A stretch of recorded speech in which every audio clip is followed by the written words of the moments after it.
on this special edition of Metal Sclerosis, I've got an interview I did with my friend Paul Kreutz of Kai Hawaiian Death Metal of the finest degree.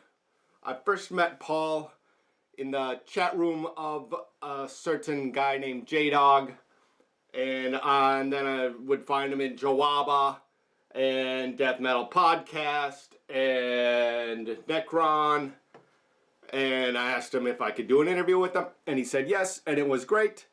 And one thing I realized from the interview, how great of a storyteller Paul is. Very fine storyteller.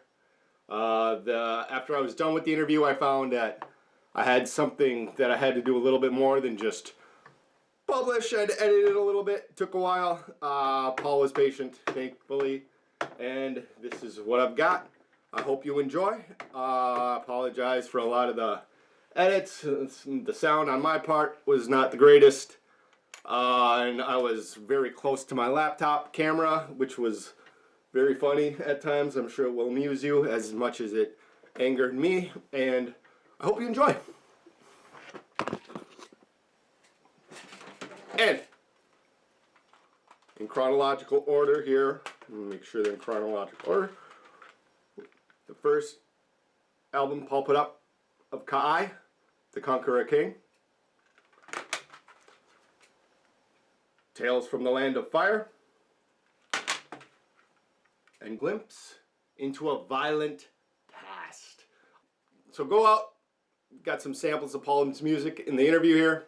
If you haven't heard Paul before, his band Kai, you can find it for sale on Bandcamp, Fomorian Productions, and Realms of Rock, I believe it is. The links will be in the description as well as a link to Paul's channel.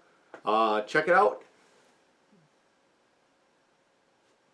What's your guitar history? Like, how old were you when you started playing? What was your first guitar? What made you want to pick up the guitar? What made me want to pick up the guitar was when I was a little kid, I saw my dad playing all the time, but he passed away when I was 6, so I didn't get to see him playing anymore after 1982. But in 1990, I'd already been into the metal by then. I was 14, and it was Kerry King and Jeff Hanneman made me want to play guitar because I just loved Slick and still do. And thanks to a friend of mine in 9th grade named Ben, I got my very first guitar, which was a big piece of shit, but I didn't care.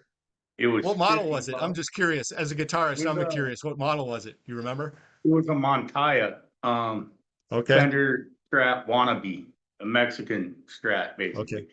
And it was weird sparkly gray with a white pick guard. It came in a Fender case, which was worth more than the guitar. But I ran that into my first amp, which was a PV Blazer, which was the same thing as the Rage, but it had reverb. Okay. And that little 2-channel solid state thing. But I could make it just by tweaking the knobs enough and, the tone and all that. And I could make it almost sound like shitty metal. But, I mean, it was great. It was fun. I played that guitar for like a couple of years. What was like some of the first riffs you played? My buddy was a huge Kiss fan, the one that sold me the guitar.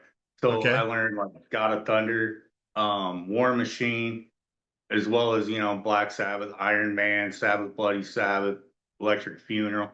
Those were all like how I got started. And I was like, how about Mother by Danzig? And I learned that. And he was also a big Sex Pistols fan.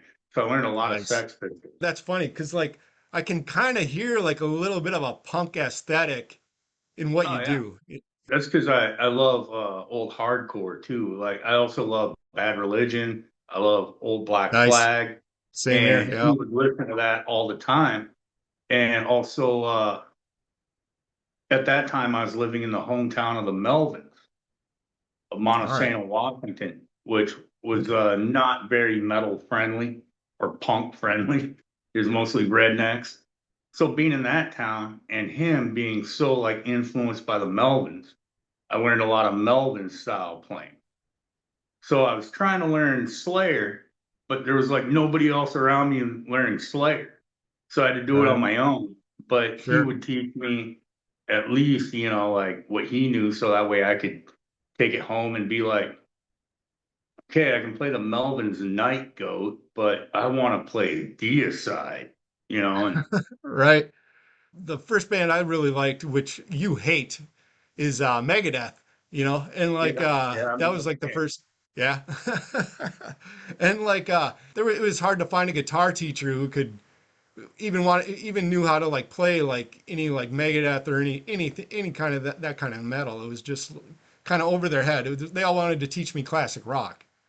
Yeah, and luckily for me, I didn't take lessons at all when I was 14 or 15 when I first started playing.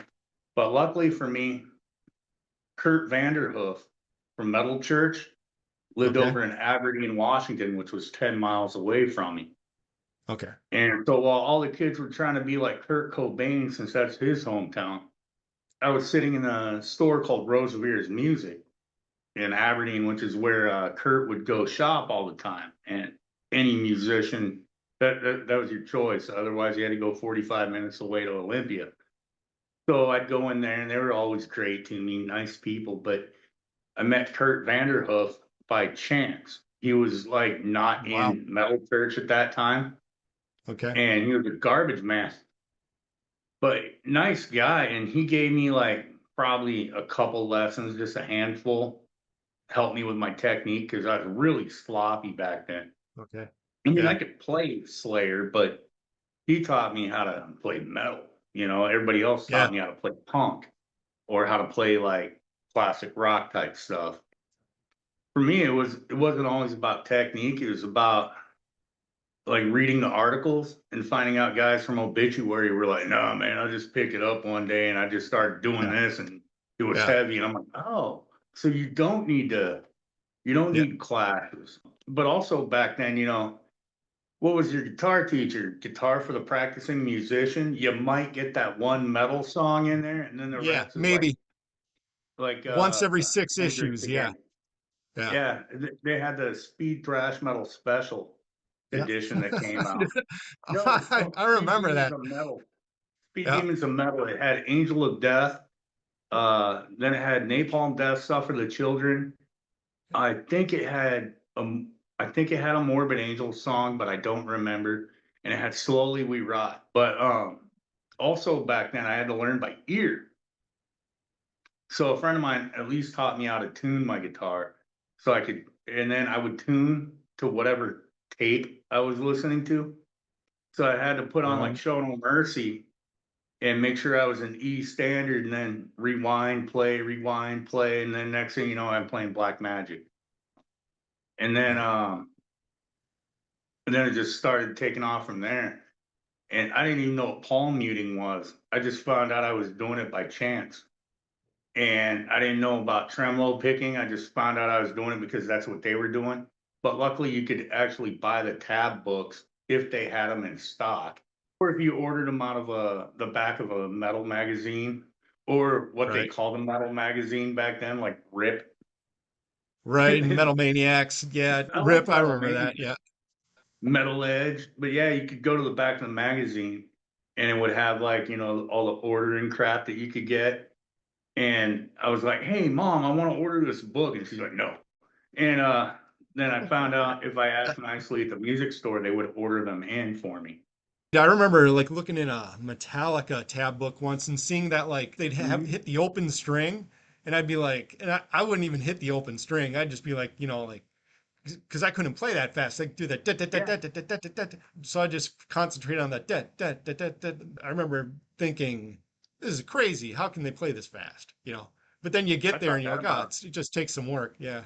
yeah, I thought that about Slayer for at least a year. Like, how do you play that fast?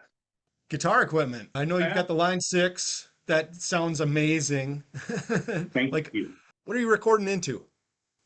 I actually plugged straight into my Line 6 M5 pedal, which is a multi effects one, and I normally just use it on the tube screamer setting. And for Okay. my recording, I can plug straight into my Boss BR900, and it has all the guitar amp sims that anybody could hope for. For the your Boss recorder, is there a online hard drive that you record to, or is it? No, it's a separate unit all itself, and you can No, plug it into a computer, no, I know, but like, and it is tracks the I shouldn't audio. say hard drive, but like when you're recording, is it recording onto a cassette, a Oh, CD, no, no, or no. It records all digital. I could burn it onto a CD immediately when okay, I'm done if I want, but it does okay. have its own internal hard drive. That's okay. Yeah, that's what I meant to say. Okay. It's interesting. You're not recording through your from your amp from a mic? No. Wow, because it sounds great. Fucking that Oh, tone thank is you. just Thank you. It's a it's little it's hard different to though believe on that each that's a CD. pedal. No, What's that? no, it's not a pedal. It's this is it right here.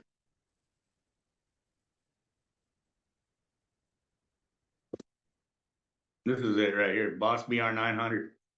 I Okay. made them in But a that's 12 and a 16 track. On the newer stuff, I'm using like a 5150 amp sim.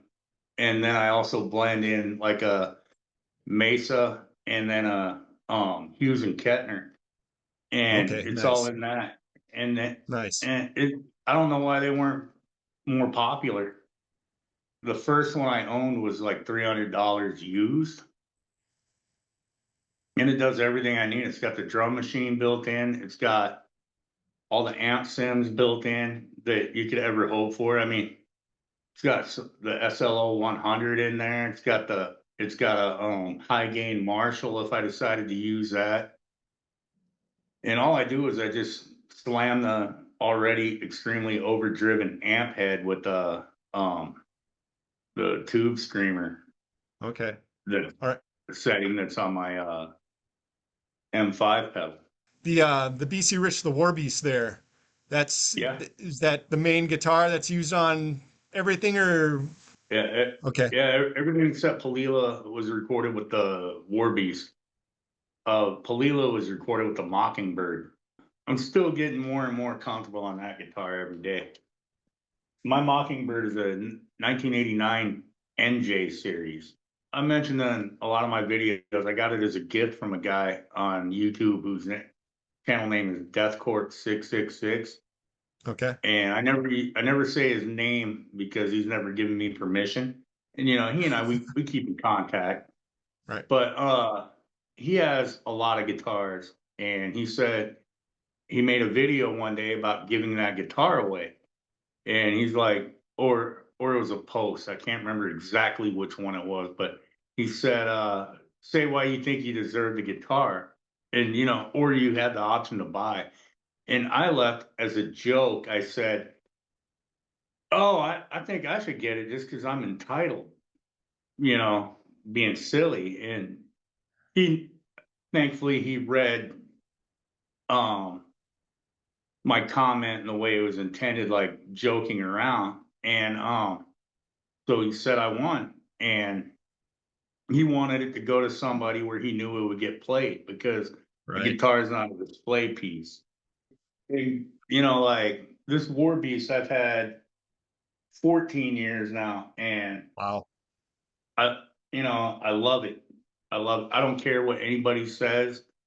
I get comments once in a while about how, oh, BC Rich, that's not a compliment. Or, Yeah. oh, you play a war beast. Yeah, you don't know what you're doing. And it's like, whatever, Right. man. If I did all the same stuff on a PRS, you would think I was God. But Right. it's like everybody has their own preference. Right. So I don't judge you if you play a single coil Telecaster. No. I No. mean, propane made it sound brutal. Uh, So, like, right. and I love propane, um, which is probably why you can hear some hardcore punk and stuff like that in my riffing because of bands like that, Sure. or like Biohazard, because that all came out at the same time as death metal for me. The first metal show I ever saw was Creator, Biohazard, and Morgoth. I would have loved to have Yeah. seen that. My first Yeah. one of major touring bands, I went to the Clash of the Titans. I was 14. The Slayer, Anthrax, Megadeth, and Alice in Chains. That was 1991. That show now would be like 150. Probably. Then Alice in Chains would be the headliner. Yeah. And 150, And you're that was getting like that was nosebleeds. yeah. Back Yeah. then it was $10 general admission. Well, they didn't Oh, really have general admission in Seattle at that time. Or what they called festival seating. They had chairs because they were scared of the mosh pit. But the right. chairs were kind of respected during Alice in Chains. And then came Anthrax. They got a little bit disrespected, and people started like, breaking the chairs out of the ground. And then Megadeth, there were less chairs. By Slayer, I think most of them were gone. A waitress I worked with when I was in high school, she was several years older than me, probably in her early 20s. She told me a story about how at First Avenue in Minneapolis, there used to be mirrors on the ceiling. And when Slayer played there one night, I think it was for the Rain and Blood tour, the mirrors got broken. On the mirrors that were on the ceiling got broken. How they got Crazy. broke, I don't know. I think Slayer got banned from Omaha, according to legend, I can't remember if the story was during Seasons in the Abyss or during the Divine Intervention tour. Okay. But they played, they were playing large theaters and clubs back then. And they were playing a place called Sokol Auditorium, which I played many times, but they got to play upstairs, unlike me, where I had to play in the basement. But according to legend, some dude fell off the balcony and brought down a chandelier from the ceiling. Whether that's a true story or not, I don't know, but it's cool to tell. I've heard people getting set on fire, and I've never seen it. I've never seen it. Been going to shows since 1991. I've never seen somebody set on fire in the name of Slayer. I've seen people get beat up in the name of Slayer because they have a certain tattoo on their neck that may represent a sun wheel, but I've never seen anybody set on fire. I've never seen people leaving the ambulance. Yeah, but the legends are cool. I do hear a lot of like hypocrisy influence in the stuff, especially the melodies. Yeah, why don't you tell me a little bit about your influences? Obviously, you can hear hypocrisy in there. They're a huge influence on my song structure as well. And another one would be God Dethroned, because those two bands, like when the melodic death metal thing took off, it was kind of like Amorphous. Amorphous is another huge influence, especially the first two albums and the EPs that came out at that time before the Elegy. That's when I fell off. So yeah, the first two Amorphous albums, the Privilege of Evil EP, I can't even think of the damn name of it, the Black Winter Day EP. So those were huge influences on me, because they're like, oh, you can play death metal slow and have these melodic passages going on, and like almost the entire time in the song you got two guys playing guitar, but they're playing totally different parts. I've noticed that in your parts. It's not all the time, but it happens quite frequently. But with hypocrisy, is like, oh, you can add melody and do that. And when I was younger, I got into In Flames because of the song Episode 666. Oh yeah, I love the Oracle album. That's back when they still had a sack.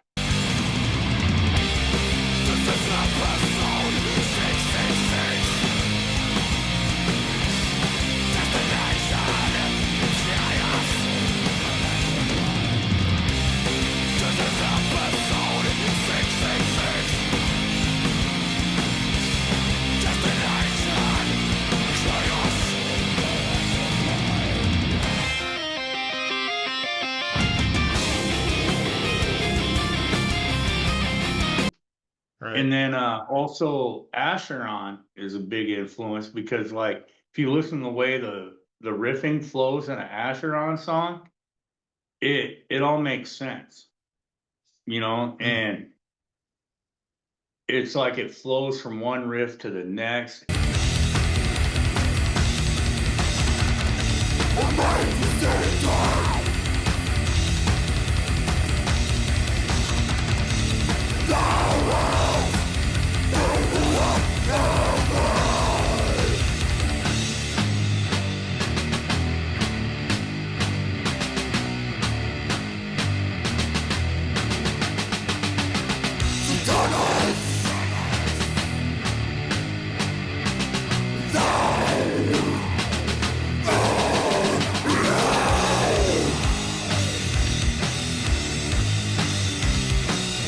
and it's not like all choppy. Which, don't get me wrong, I like some choppy death metal, but that those would be probably some of the ones that stand out the most. And obviously Slayer, probably the Creator, Coma of Souls album. That's kind of where a lot of my influence comes from. And then every once in a while, you might hear something, a little like when Napalm Death was still Harmony Corruption and new and older. You might hear a Okay. little bit of that old grindcore creep in. I don't really do the blast beats only because it sounds weird with a drum machine. I Sure. got one Right. song, a short blast, but as far as Kai is concerned, as far as like messing around crap, I got a lot of it. But yeah, so that's kind of, and also a lot of those bands and their songs, they actually told a story kind of. Amorphous Okay. actually, like their Tales from the Land of the Thousand Lakes, kind of gave me the idea for Tales from the Land of Fire All right. or Tales from the Thousand Lakes. How they would use old Finnish poetry.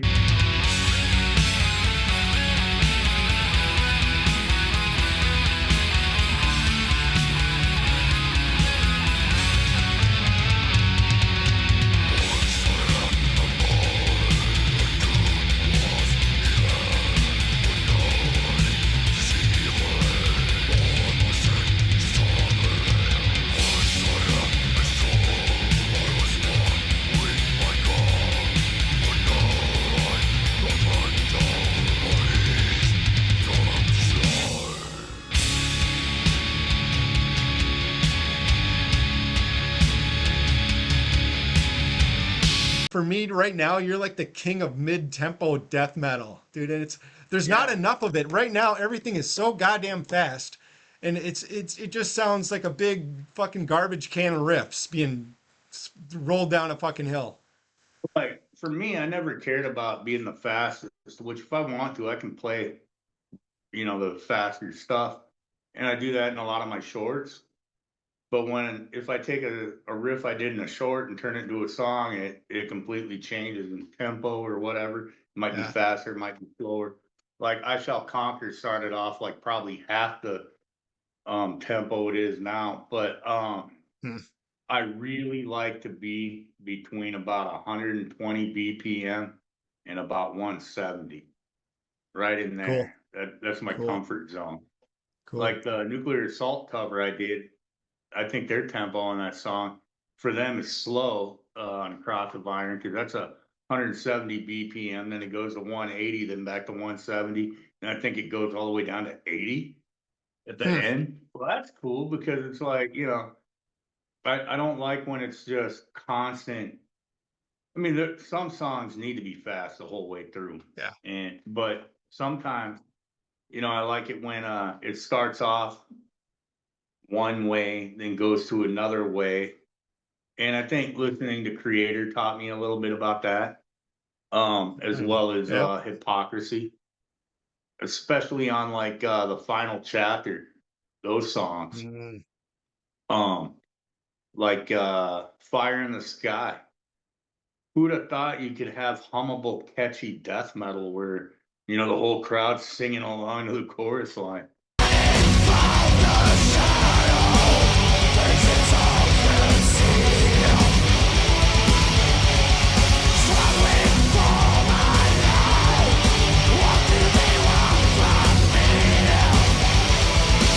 But like when I write songs that I want to hear, which that's the thing. When I get done with a song, it's like, do I want to listen to this song when I'm driving down the road? If I don't want to hear it when I'm driving down the road, you're not going to hear it.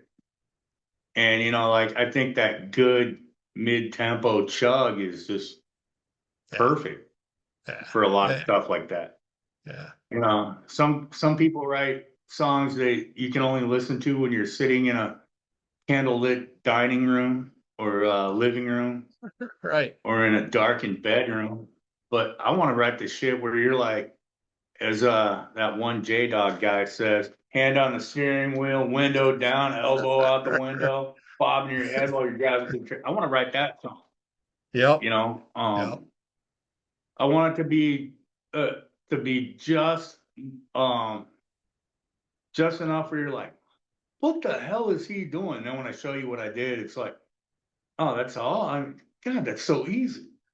Kind of like dissection. Dissection is a great example of Mm, it sounds 500 times harder than what it is to play. The only okay. hard part really is the speed. And I love dissection too. So you could probably hear some of that influence. How can you be that brutal and that heavy and that melodic?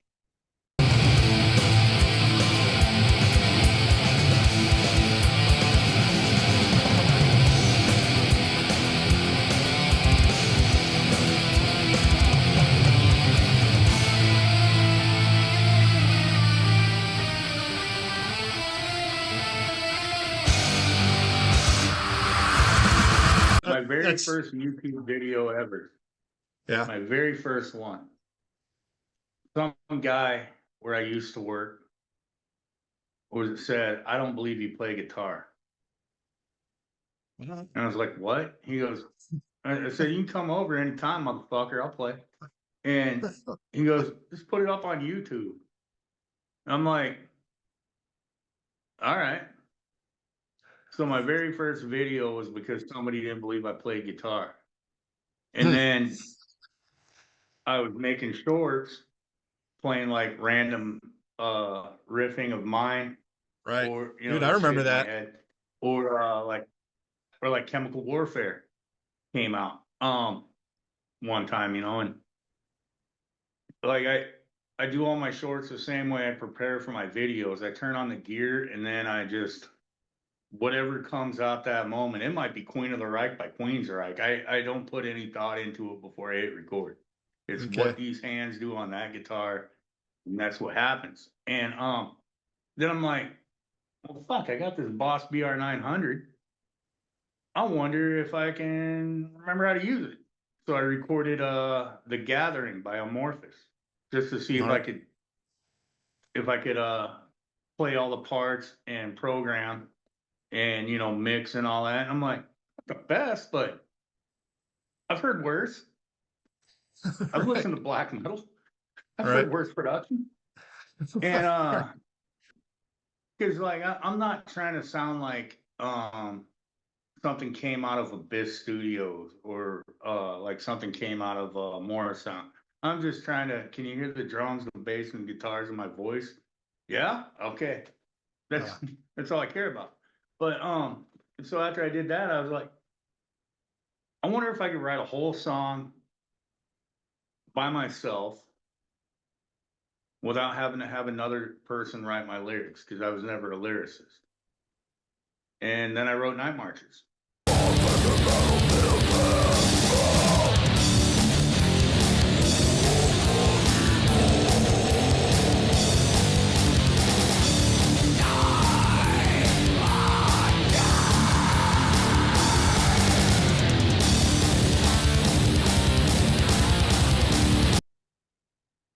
nice. And I wrote the music before I came up with the lyrics. And I was like, I can do this.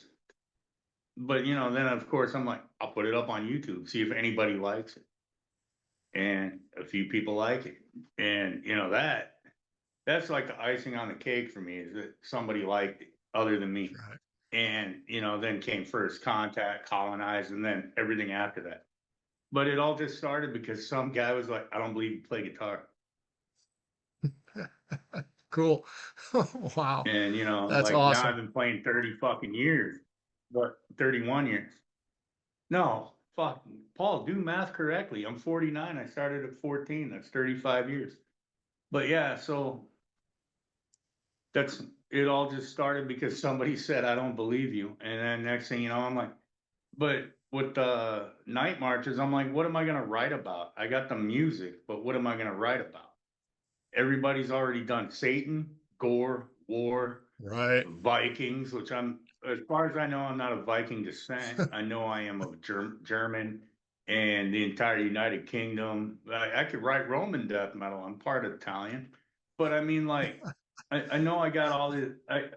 But everybody's done all this other stuff to death. What's the one thing I can do even if it's only that much different, just a little bit different. I wonder if there's Hawaiian death metal. So I'm looking for Hawaiian death metal. I found Hawaiian black metal, a band called Haleiwa.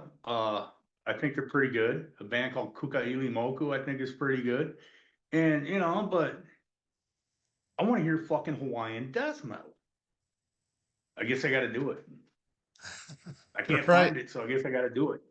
Right. I'll be the guy. And if I fall on my face, who cares? What money did I Right. invest into doing it? I already Right. had the gear. Right. All it is my time and my love of death metal, and I love history. But like I said, I'm not gonna write Mongolian death metal. I'm not Mongolian. So Right. I'm part Hawaiian, and let's use my heritage as a Hawaiian and write some death metal. I mean, there's like what they call res metal or indigenous metal from all over the Okay. place with the Native Americans. Hmm. So I'm like, well, if they're singing about Comanche shit or being a Sioux, I can damn sure sing about being Hawaiian Yeah, dude. or Yeah. growl, whatever you want to call it. It wasn't like I overthought it. It was just like, what's something I can do just that much different? Because everybody likes saying, a lot of people like to do World War II or World War One or classic battles across the steppes of the northern European terrain or whatever. And I'm like, Right. fuck it, Hawaiian. Yeah. I mean, they're basically all the Polynesians are basically the Vikings of the Pacific. Yeah. They explore, they conquer, they have relations with the ladies of the island that they just came to. Right. But they're smashing and destroying everywhere they go. But then like the Vikings, they're building, communities. They're Right. living off the land, because Vikings are job like a warrior, but they're Hmm. farmers. Polynesians, they're farmers, they're warriors, so why not? I mean, Thor's all cool, but he's not Kanehekili. He's Yeah. not Pele. He doesn't make Right. lava come out of a fucking volcano. Right. He doesn't create and destroy the land. So it's like, what? Why not? Yeah, dude. Sure, it's harder And to like pronounce our words, but after you've got a riff, do you use like one thing I used to do? I just like play along with a drum machine with a riff, and then like you can almost like hear what's coming next and just kind of play along with beat. Do you do it that way, or what's your strategy for like putting a song together? I Okay. program a really generic beat, like Yep. it'll be Okay. double kick and then just your basic crash, snare, with hi-hat and just a regular 4/4 beat, nothing fancy. And then I don't put any pizzazz on it. It's just for timing and to figure Right. out my tempo. Right. And then when I get the tempo figured out, um normally what happens is I'm already got the riff idea in my head, but I got to figure out how fast it is or where it sounds good. And then after the first riff finally cements itself in my mind, um within 6 hours I can have a fully completed song. Another reason why Kai sounds the way it does is because it's actually personal to me. It's about my one part of my ethnicity Yeah. background. I've seen you on YouTube talk. When I hear you talk about Yeah, kayak, you can tell it's very personal. Yeah. yeah, and I mean, I put my own name on it, so Right. which Right. that name goes back to the 1800s. There was a guy who was like, "Well, my last name is Calve, but I am now gonna be Kai." It's like, okay, so that name's carried on. There was a bunch of words I wanted to ask you about. Wanted to get Palila. What's Palula. going on in Yeah, that song there? Because that's a Palila is it's a bird. Is that correct? it's a finch, A like a finch. yellow finch, if I remember correctly. Okay. But Palila was also the name of a legendary warrior. Okay. from the island of Kauai. When he was born, he was just a little cord, apparently, like a Okay. little cord of rope, and cast off. And then he was saved and raised by his grandmother in a temple where they train warriors with combat and battle and all that stuff. He had I can't remember the name of his damn war club, and I say it in the song. I think it's the Julia Cutty or something like that. I might have been, I might be wrong. So if a Hawaiian watches this and wants to correct me, that's okay. But he's kind of like a Hercules or a Thor type All figure. right. He could swing his leo mono, which is the name of a war club, which is the club with the shark teeth around it. Okay. He That's on could the swing cover of. that Okay. and point it, and it would take him to where he wanted to go. So that's Oh, how he cool. traveled the islands. And in that song, the chorus line is actually taking the English translation of a chant. Slain by me, Palila.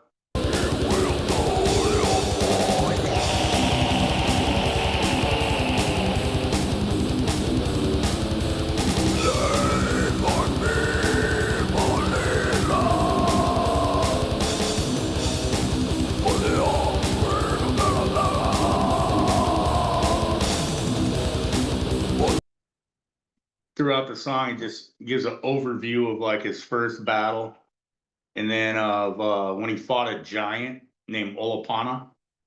He split him in half with one swing of the war club, and then in the third verse, he kills thousands upon thousands in a battle in Hilo, and he decorated a lahua tree with the jawbones of all the people that were slain. That's Real pretty nice brutal. guy. Yeah, but he could swing his war club in level of force. The Forbidden Island, which is Oh, Ni'ihau. Ni'ihau. Okay. Yeah. Yep. Yeah, the Forbidden Island. So this isn't the island that I know you put up a video a song about what the hell's his name? The guy who owns Facebook. Oh, Zuckerberg.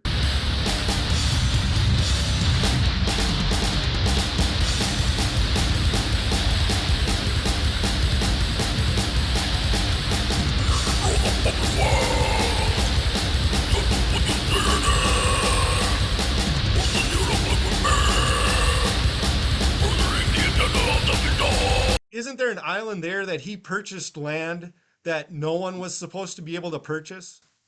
I don't know about that, but yeah, he did Okay. purchase a large amount of land on Kauai, or as modern people say, Kauai. He bought a lot of land, and what he did was he screwed a lot of people out of their land by buying Right. all the land around their land so they would have no access to their land. And if they still didn't want to sell, he would take them to court, and of course they couldn't afford to fight the court battle.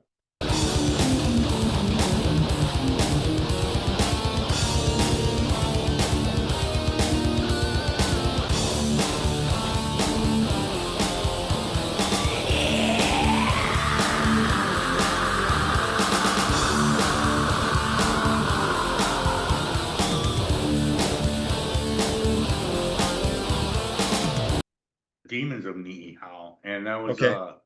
old fishing story about these five brothers from Okay. Kauai, and they went to Ni'ihau to fish, and you could only fish during certain times of the year. Otherwise, it was kapu, illegal, All right. and you could actually be executed for it. But it was part of like their way of doing conservation. Like you can't overfish. You can only fish during like hunting nowadays with license. Sure. So these five brothers went to Ni'ihau, and they're fishing, they're getting a good haul, and then at night when they're asleep, one of them got eaten by a demon, by a winged demon. And then All right. the next night the same thing happened. They're like, but they didn't know. They didn't know why that brother had died. And then Okay. on the third night they saw it. They saw it eating, and then when they had like three brothers left, I think. And then on on the fourth night or fifth night, supposedly they somehow were able to build a house in a very Okay. short amount of time, and they use their canoe paddles to trick the demon into making it think there was people in there. So when the demon went to go feed on it, they burned it alive to kill it, so that way Ni'ihau was safe. All right. But yeah, there was all sorts of legends and tales that I still have to learn about Ni'ihau that had a lot of monsters. So on that island now, there's like a limited access to outsiders. Yeah, Is that very right? For limited access part of the island, or to to like the preserve entire island. Hawaiian heritage? Is that correct? Uh, a little bit. Okay. They're the only people that in modern times are totally fluent in Hawaiian. I mean, you Right. got Okay. American schools now, so there's people being raised that are fluent now, but they've been fluent the whole time. Like it Oh was wow. never outlawed there. But the people that own the island, they're Calvinist. It only has a name, the Forbidden Isle, because it's privately owned land, like the entire island by the Robinsons. And in order to live there, it's almost like a Hawaiian version of the Amish, All but right. not quite, Amish. All right. They have some modern amenities, but Now, when you say it's privately owned, I'm assuming the people there still have like the same rights as any other American, or not? to a point, they have to live according to the Calvinist beliefs. So, no Okay. drugs, no alcohol, no tobacco, So can they stuff like still that. vote? I'm sure Okay. they can, Yeah. because they're American citizens, but they Right. Okay. basically work the land for the Robinson family. Okay. And they have so much control over that land that even when the military goes there, they have to be escorted. Even when the military goes there, Yeah, the they military have to has to be be escorted. escorted. Who Yeah, escorts the military then? uh, just whoever the boss is, I Oh, guess, interesting. for other people there. Okay. I'm not sure if it's a family member, one of the natives. Kind of an interesting thing that I'm trying to learn more about the people that live there now. And thanks to the internet, I've learned a lot, but I got a long way to go.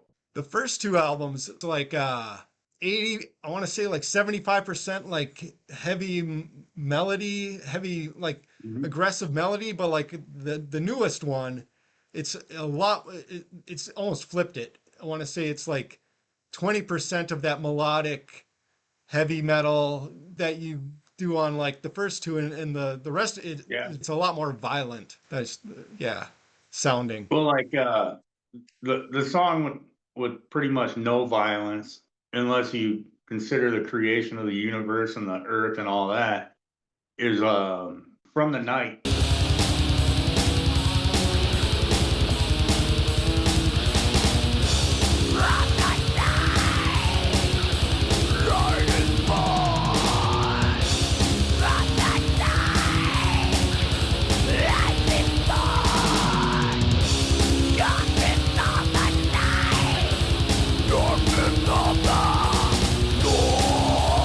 From the Night is basically the Hawaiian creation song turned into like what 4 minutes from a 3.5 hour chant. All right. So I just gave basically an overview, and that's the only one where I actually do a whole verse in Hawaiian instead of just the I word noticed here and that. the word there. Noticed that. And Plan on doing more of that? I do on Okay. the songs I have done now, no, but I found more material to pull from. So yeah, in the future there will be more. There Very will be cool. more. All right. Nice. Because I'm not fluent by any means. I know a lot of words, but if I were Okay. to have a conversation with somebody in Hawaiian, I would fail. Really? And they Okay. would kick me off the island. They'd put me in a canoe and send me to the great beyond. They'd be like, get out of here. The last song on the newest album, that less than a century, dude, Yeah. I fucking love that.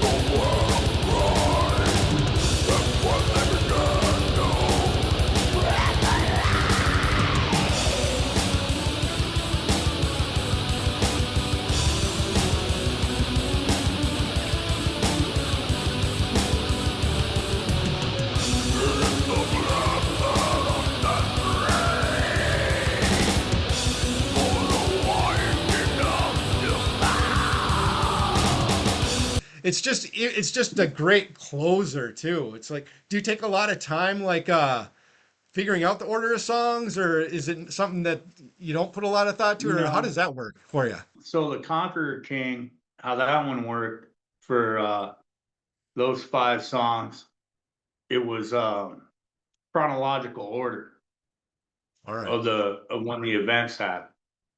And then on Tales from the Land of Fire, the first 3 songs are like a chronology. Okay. But then I do a song about Pili Ka'aea, which was a chief that came to Hawaii during a time of great change, and his descendants include Kamehameha and supposedly my family. All right. So I'm like, I'll write a song about him. He was the one that started this huge dynasty that made it century. And then like Keali'i Aikanaka is about literally it's Chief Maneater. It's about a cannibal chief that supposedly existed. I don't know if I paced that one correctly when I put those songs in order or not, but um, and then on a glimpse into a violent past, I meant to put it in kind of like a chronology of All right. events from the night is the very, very beginning, and then less than a century is basically the whole end of the kingdom of Hawaii Okay. before it became the Republic of Hawaii and then the territory, etc. And I think I messed up on my track list because it was supposed to go Palila, then Kukona. But musically, it seemed to flow better that way. Because, like when you hear the good albums or great albums, I'm not saying I'm on the same level, but I'm also not saying I'm not. But there's a certain rise and flow on the songs. Yeah. Like, Oh yeah. the first one's supposed to grab you by the short and curlies and pull you Yeah. around. The last one's supposed to slap the taste out of your mouth and remind you Want you what wishing that for you just more? heard Yeah. something off. Yeah. Yeah, you want another piece of cake on that, but the ones in the middle to me are no less important than the opening and the No. closing Right. track. Yeah. They're to me every song's supposed to be equally important, but you can only take so much getting punched in the face before you're like, whoa, Yeah. whoa, hold up, man. So Right. I try to like Kukona and Kalanui Ohua, those songs are meant to go together the way they do. Okay. But it goes Kalanui Ohua and then it goes Kukona because Kalanui Ohua was a chief 400 years before King Kamehameha, which his ancestor tried to unify all the islands. And he did okay until he got to Kauai and met a guy named Kukona who like just handed out the bitch slaps and sent him away. He didn't kill him, but he basically was like, you can go, but if you guys make war again, I'm gonna kill you all. So those 2 songs are like supposed to be right next to each other on that CD, but um yeah, I try to do it like this happened first, this happened last throughout the history. I try, but sometimes the songs they tell like not always like no you got to tell them about the shark god. You can tell them about one of the shark gods anyway. And the cannibal There's a lot of dog. shark gods. Yeah, the cannibal dog man. That was Chief Kaupe. He could Okay. shapeshift. Nice. And there's a lot of Nice. shapeshifters in the Hawaiian religion. A lot of shapeshifters. Sometime in the future, I'm gonna talk about another one. Um, oh man, his name escapes me, and it's one of the most famous Hawaiian religion, historical, or freaking mythological figures out there. He married Pele. All right. Hamapua'a, that would be the guy. I'm gonna do one about him. It's a long tail, so it'll be probably an EP or part of a CD.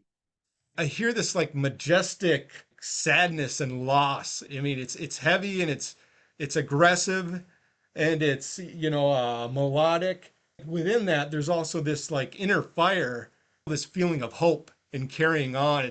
It's music I would imagine hearing like walking into a UFC ring.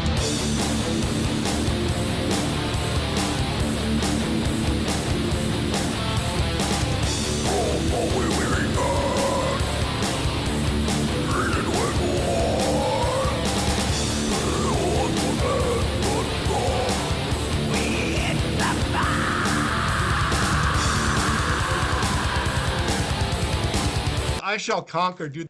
That beginning riff. Well, when I was working on the Conqueror King, I didn't realize I was going to do 5 songs all about the unification of Hawaii, and it's basically the Kamehameha story. King Kamehameha was the first king of Hawaii, of the unified kingdom. Before it was always, it was 8 different islands, and the different islands had different chiefs, different districts. You might have a chief that ran the whole island, but he was the one that just steamrolled them all. I mean, it took quite a long time for him to do it. Years and years of violent, bloody depopulation of humanity. Unified all the islands, the tribes, Yep. or is that what they considered tribes or? Some Okay. say tribes, some say clans. It was groups of people all under different chieftains. All right. So kind of All right. like the Native Americans, but not exactly. And they did travel between different islands for trade All right. and all that.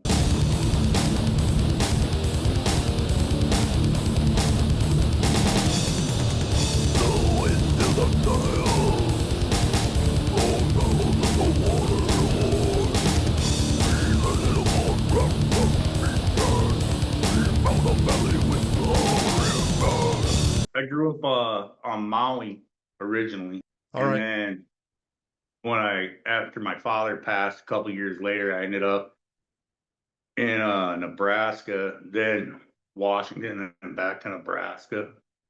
So yeah, I went from an island to the only triple landlocked state on the entire continent. It's a big difference from like waking up and I saw, the remnants of pineapple plantations. Like where I lived, it was a pineapple plantation until we got the land as a gift from one of my mother's family members. Okay. It was like a wedding present, and we got 7 acres. Oh wow. Okay. And yeah, they had to clear out the pineapple and all that. The history of Hawaii, is that something that was just naturally given to you by family members, or was that something you kind of seeked out on your own? It was always all around. We'd always hear it from Okay. our grandparents or great grandparents that they were like. For me, it would have been more stories from my grandmothers, and then like my great grandmother was still Okay. alive until I was 18. So I learned a lot from her, but I did have to do a lot of independent study, but on my own, which I do now a lot more because I'm using it for lyrics. But Sure. yeah, you didn't learn it in school. You learn more about the Apache in school than you do about the Hawaiian. Kind of like the Eskimos Yeah. or Inuit people, whatever their name is nowadays. You don't really hear about them. No. You No. might hear like they had villages, and they got in a boat and they got whales. And then in Right. Hawaii, all And you they kiss learned with their was, noses. yeah. And in Hawaii, for Hawaii, all you learned was King Kamehameha was a king at one time. Then there was the last queen was Liliuokalani. You might learn that. And then it was a territory, and then statehood in 1959. But a lot of people don't even realize that it's a state. And it's like, how do you not know Hawaii's a state if you made it to 4th grade? You meet people Yeah, who don't know Hawaii's a state? yeah. There's some people that think it's like this Really? far off land, just Wow. off to the west, just a mythical place in the middle of the ocean for paradise, where people surf and ladies wear coconut bras. And it's like, who the hell would wear coconuts for anything? That's got a Right. date. A person who doesn't know about like religion of Hawaii or their beliefs. Can you kind of sum that up? Do they worship like ancestors or are there gods? Some of it is ancestral, akua, you know, like spirits of your ancestors. And sometimes they embody a gecko. So you're not allowed to kill geckos. Because that can be your grandma coming to say hi. It's all based in the natural world, like Pele, the volcano goddess and goddess of fire, and also thunder and lightning. But then there is another god named Kanehekili, who is the thunder god and brother of Pele, if I remember correctly. She's got a lot of family. They prayed to Kane, which was the supreme creator god, and then Lono, which was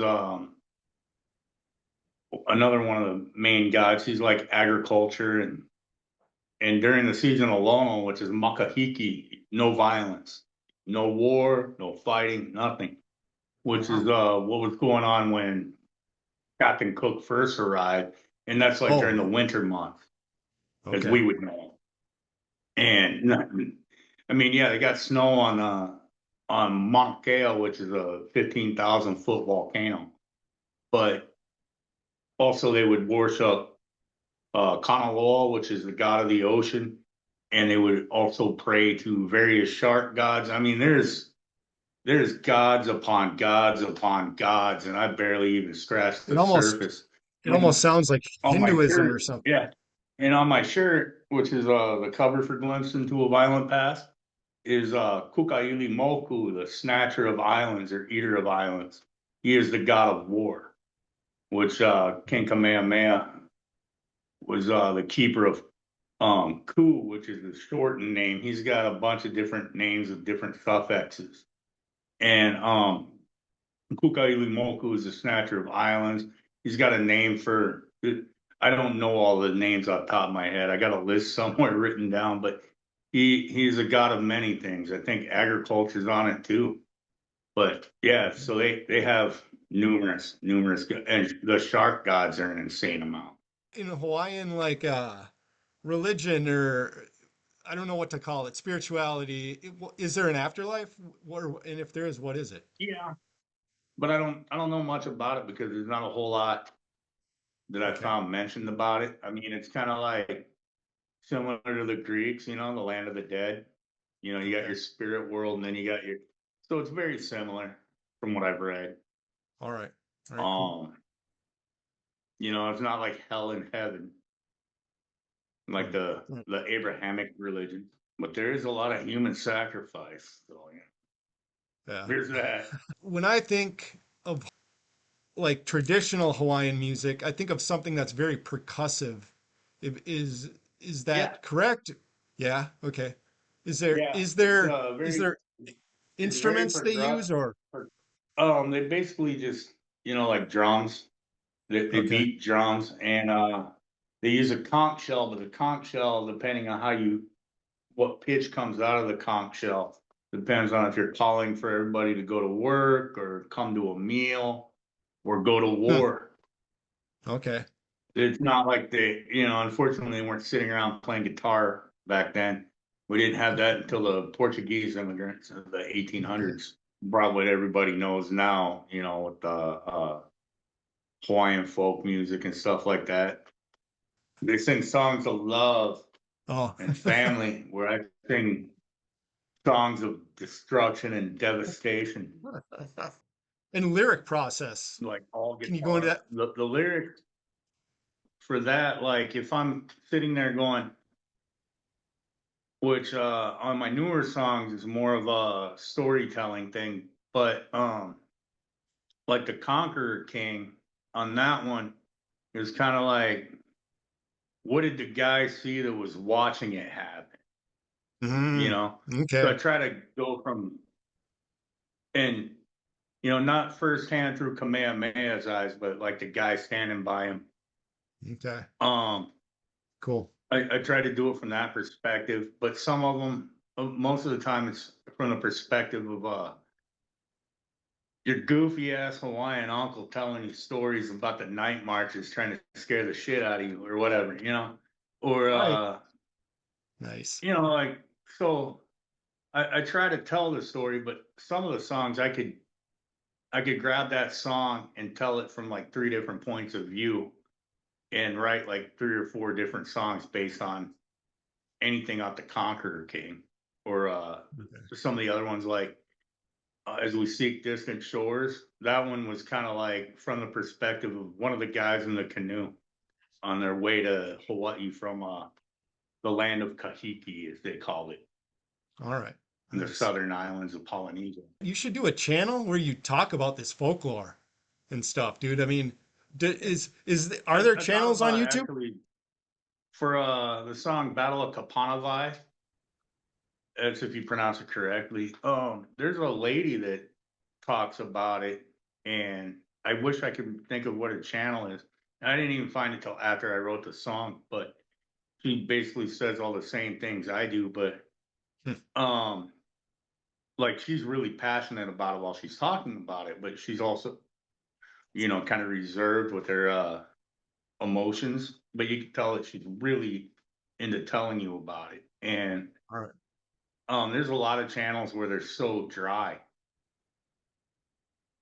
So if I were to do it, I'd probably be a little bit animated. I mean, it wouldn't be all like, well, let me tell you, brother. It wouldn't be that crazy, but it would be, like where you could tell I was enthusiastic about what I was talking about.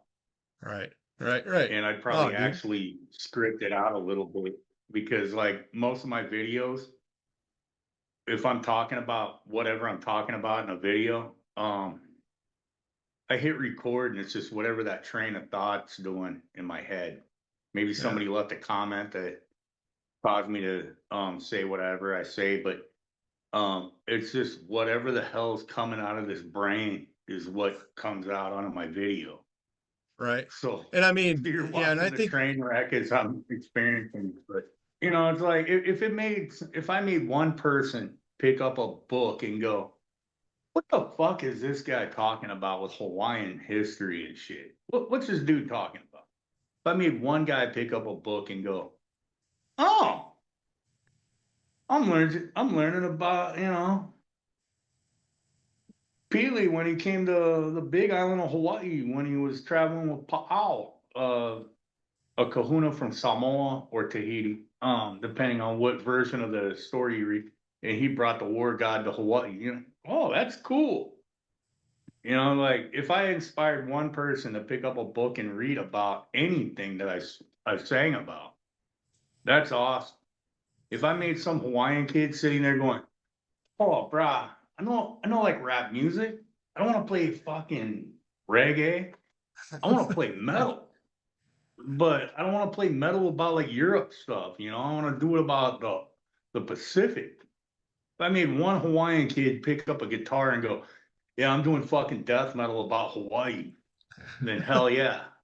awesome. Then I've done more than what I could hope for. The fact that I made a couple dollars while doing it, even better. But that's not the Right. goal. The goal is what does Paul want to hear? And then Mm, what if I write what I want to hear, then you get to hear it. And then um, it's like that's just cool. Because if you believe in your stuff, somebody else is gonna like it. Like if you actually like what you're doing, somebody yeah. else will actually like it as well. Right. Unlike, the guy that I'm not the going through the motions musician. I'm not the one that's like, okay, well, I guess it's time to write another. No, I want to write a song. It's not time, it's want. All right. Cool. And that's the whole point of it. And the fact that somebody else likes it, like you or Vincent Crowley from Asheron, it's great when the guy that you grew up listening to tells you he loves your shit. That's got to be It's cool. awesome. Yeah. Yeah, dude. Yeah. And he said in some of his videos. But yeah, I mean, it's just great to be able to do what I do, and enjoy it. But anybody else that wants to do it or do what I do, maybe better than what I do, whatever. You gotta hit record. Yeah. You gotta go to your amp and turn a knob. Yeah, I don't have the money for the Apple computer and the Reaper and all that.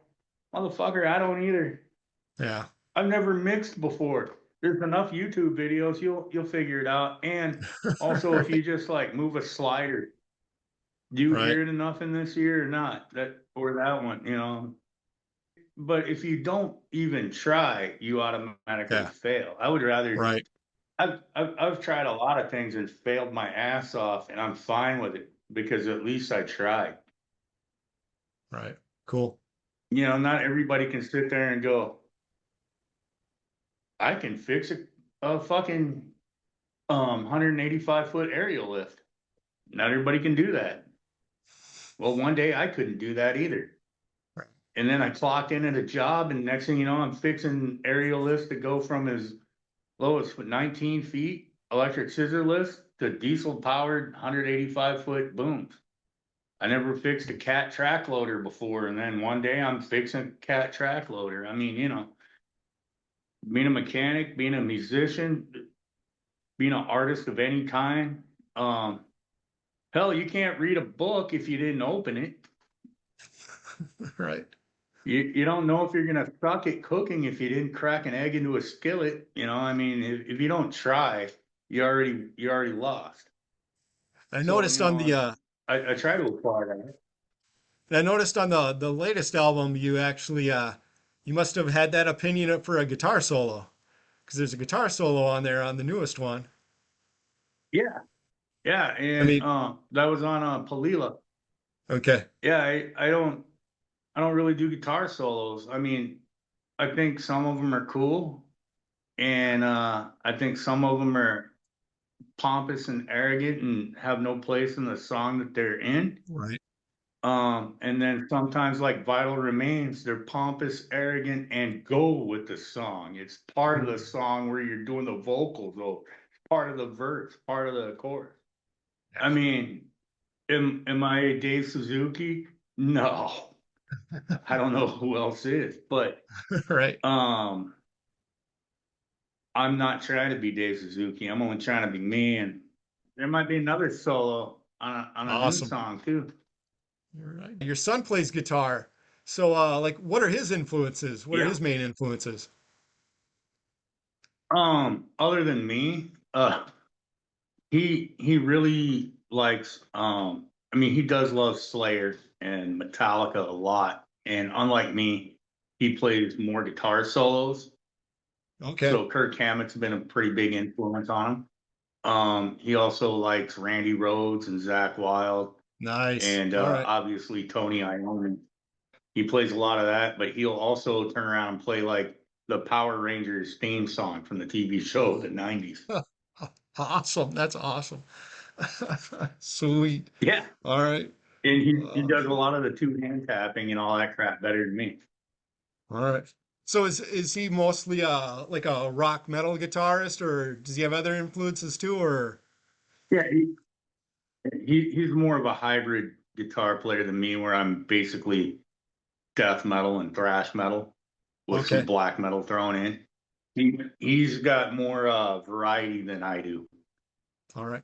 He can play Guns N' Roses, where if you asked me to play Guns N' Roses, I'd be like, I don't know where to start. Yeah. I Sure. think they use an E chord. All right. What's next? I'm currently working on a EP. I got the artwork being worked on, and I'm probably not supposed to mention too many of these details yet, but 3 more tales of legendary amounts of Hawaiian death. Awesome. And I mean, wanted to a lot of say people die on this one. it's gonna be great then. Well, all right, man. I think we'll finish it off there. Thanks so much. Nice meeting you. All right. Nice. I don't Nice know. meeting you too.